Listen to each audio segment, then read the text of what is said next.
الحمد لله رب العالمين الرحمن الرحيم مالك يوم الدين إياك نعبد وإياك نستعين اهدنا الصراط المستقيم صراط الذين أنعمت عليهم غير المغضوب عليهم ولا الضالين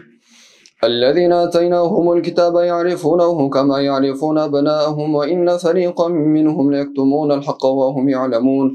الحق من ربك فلا تكونن من الممترين ولكل وجهة هو موليها فاستبقوا الخيرات أينما تكونوا يأتي بكم الله جميعا إن الله على كل شيء قدير ومن حيث خرجت فول وجهك شطر المسجد الحرام إنه للحق من ربكم الله بغافل عما تعملون ومن حيث خرجت فول وجهك شطر المسجد الحرام وحيث ما كنتم فولوا وجوهكم شطره لئلا يكون للناس عليكم حجة إلا الذين ظلموا منهم فلا تخشوهم واخشوني ولأتم نعمتي عليكم ولعلكم تهتدون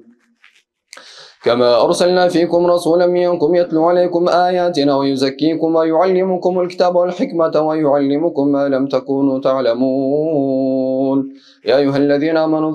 الذين آمنوا فاذكروني أذكركم واشكروا لي ولا تكفرون يا أيها الذين آمنوا استعينوا بالصبر والصلاة إن الله مع الصابرين ولا تقولوا لمن يقتل في سبيل الله أموات بل أحياء ولكن لا تشعرون ولنبلونكم بشيء من الخوف والجوع ونقص من الأموال والأنفس والثمرات وبشر الصابرين الذين إذا أصابتهم مصيبة قالوا إنا لله وإنا إليه راجعون أولئك عليهم صلوات من ربهم ورحمة وأولئك هم المهتدون إن الصفا والمروة من شعائر الله فمن حج البيت واعتمر فلا جناح عليه أن يطوف بهما ومن تطوع خيرا فإن الله شاكر عليم إن الذين يكتمون ما أنزلنا من البينات والهدى من بعد ما بيناه للناس في الكتاب أولئك يلعنهم الله ويلعنهم اللاعنون إلا الذين تابوا وأصلحوا وبينوا فأولئك أتوب عليهم وأنا التواب الرحيم إن الذين كفروا ماتوا وهم كفار أولئك عليهم لعنة الله والملائكة والناس أجمعين خالدين فيها لا يخفف عنهم العذاب ولا هم ينظرون وإلهكم إله واحد لا إله إلا هو الرحمن الرحيم الله أكبر الحمد لله رب العالمين الرحمن الرحيم مالك يوم الدين إياك نعبد وإياك نستعين اهدنا الصراط المستقيم صراط الذين أنعمت عليهم غير المغضوب عليهم ولا الضالين إن في خلق السماوات والأرض واختلاف الليل والنهار والفلك التي تجري في البحر بما ينفع الناس وما أنزل الله من السماء من ماء فأحيا به الأرض بعد موتها وبث فيها من كل دابة وتصريف الرياح والسحاب المسخر بين السماء والأرض لآيات لقوم يعقلون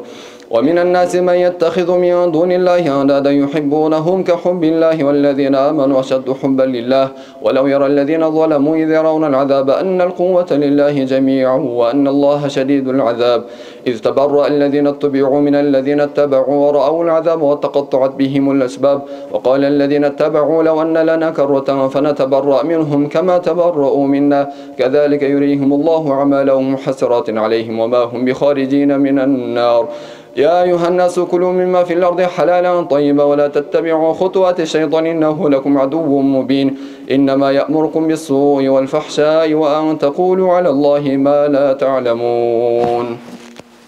الله أكبر